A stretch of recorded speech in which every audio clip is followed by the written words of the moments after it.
Pada abad ke-7 Masehi, agama Islam telah ada di Barus, kota tua yang terletak di pesisir Kabupaten Tapanuli Tengah, Sumatera Utara.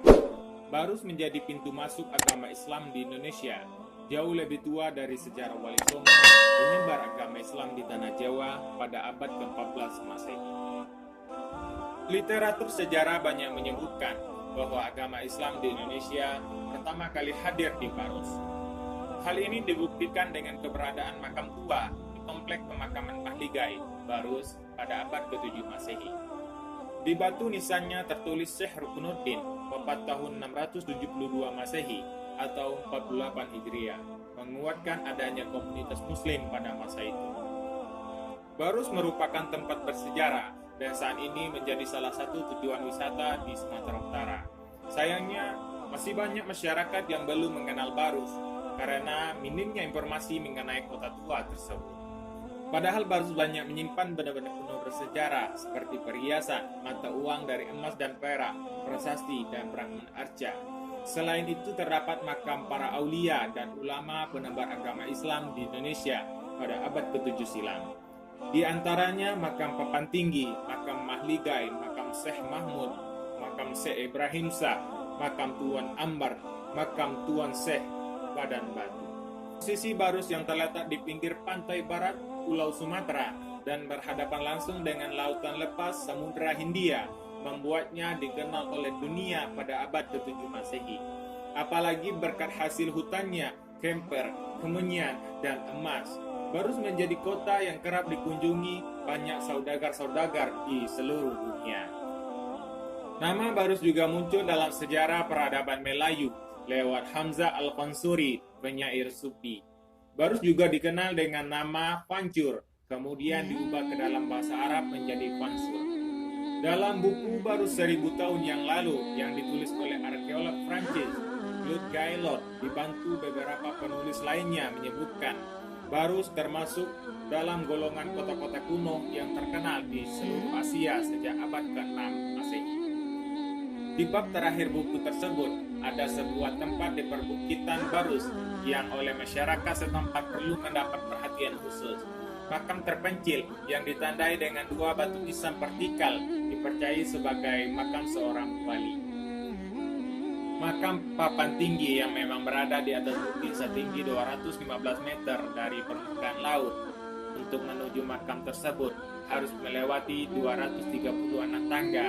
Konon di makam ini ada sebuah guci yang airnya terus ada meski musim kemarau. Namun belakangan ini guci itu pecah karena tidak terlawat lagi.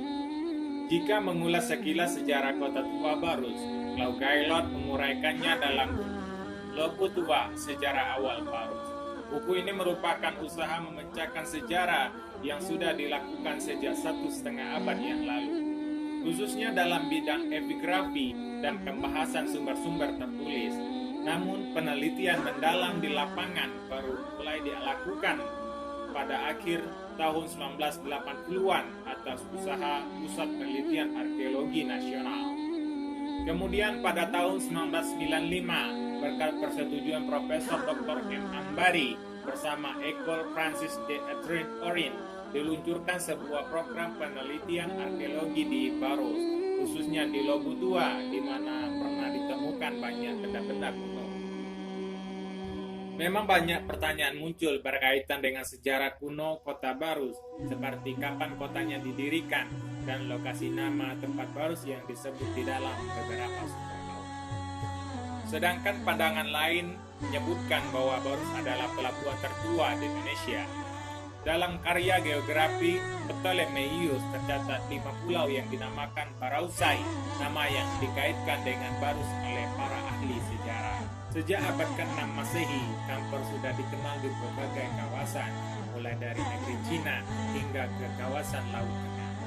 Nama Barus sudah lama muncul apabila diterima pendapat bahwa Barausai adalah Barus. Kemudian nama ini tercatat dalam sejarah dinasti Liang, Raja Cina Selatan yang memerintah pada abad ke-6 Masehi. Setelah itu, Barus selalu disebut-sebut sampai sekarang dan kerap dihubungkan dengan Kampar. Pada abad ke-7 Masehi, Barus kian tersohor hingga ke Eropa dan Timur Tengah karena menghasilkan kapur barus dan rempah-rempah. Masuknya Islam di Nusantara diyakini melalui jalur perdagangan barus ini. Jalur perdagangan ini dikenal sebagai jalur rempah-rempah karena para pedagang memiliki misi mencari rempah-rempah. Kalau melihat beberapa peninggalan dan keberadaan makam papan tinggi di lokasi ini, terdapat makam terpanjang dan mempunyai batu nisan yang besar dan tinggi. Konon panjang makam ini diperkirakan sekitar 7 meter lebih. Di batu nisan yang terbuat dari batu cadas tertulis nama Syekh Mahmud fil Hadramaut, Yaman, yang ditarikkan pada 34 Hijriah sampai 44 Hijriah, yang pada masa itu adalah kepemimpinan Khalifah Umar bin Khattab. Selain makam panjang, di dalam lokasi makam papan tinggi juga terdapat 5 makam lainnya yang menurut cerita adalah makam keturunannya. Pada masa Khalifah Umar bin Khattab, banyak utusan khalifah dan saudagar Arab, terutama dari Yaman, melakukan ekspansi ke Asia. Kala itu baru menjadi tempat persinggahan karena daerahnya berhadapan langsung dengan samudra lepas. Para saudagar dari Arab, Yordania, Yaman, Persia, dan India juga banyak melakukan pelayaran ke daerah ini untuk kepentingan bisnis, rempah-rempah, dan pembelian kapur barus. Sedangkan para ulama yang merupakan utusan khalifah menginjakkan kakinya di Barus untuk mensyiarkan dan menyebarkan agama Islam di Indonesia. Tak heran jika di kawasan Barus terdapat banyak makam para ulama, salah satunya adalah makam papan tinggi. Salah satu makam aulia yang terkenal di Barus adalah makam Syekh Mahmud. Syekh Mahmud sangat dihormati masyarakat Barus dan Sumatera Utara karena merupakan tokoh ulama penyebar agama Islam pertama di Sumatera Utara. Makamnya yang dikenal warga dengan sebutan makam papan tinggi merupakan makam tertua yang berada di atas bukit dengan ketinggian 215 meter lebih dari atas permukaan laut. Bahkan badan menuju makam cukup terjal karena kemiringan bukit mencapai 45 derajat. Bagi wisatawan dan berziarah yang ingin ke makam itu harus melewati lebih dari 700 anak tangga sepanjang 215 meter lebih.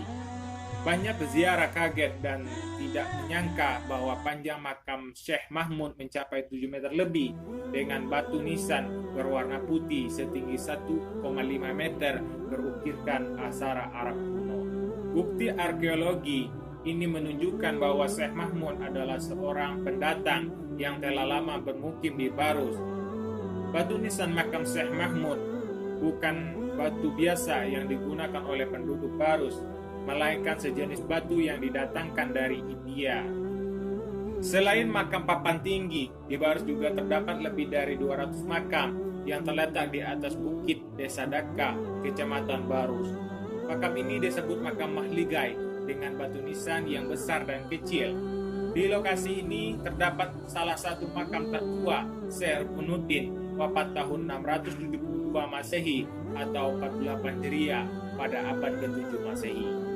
Ini menunjukkan fakta sejarah bahwa agama Islam telah ada di Barus sejak abad ke-7 Masehi.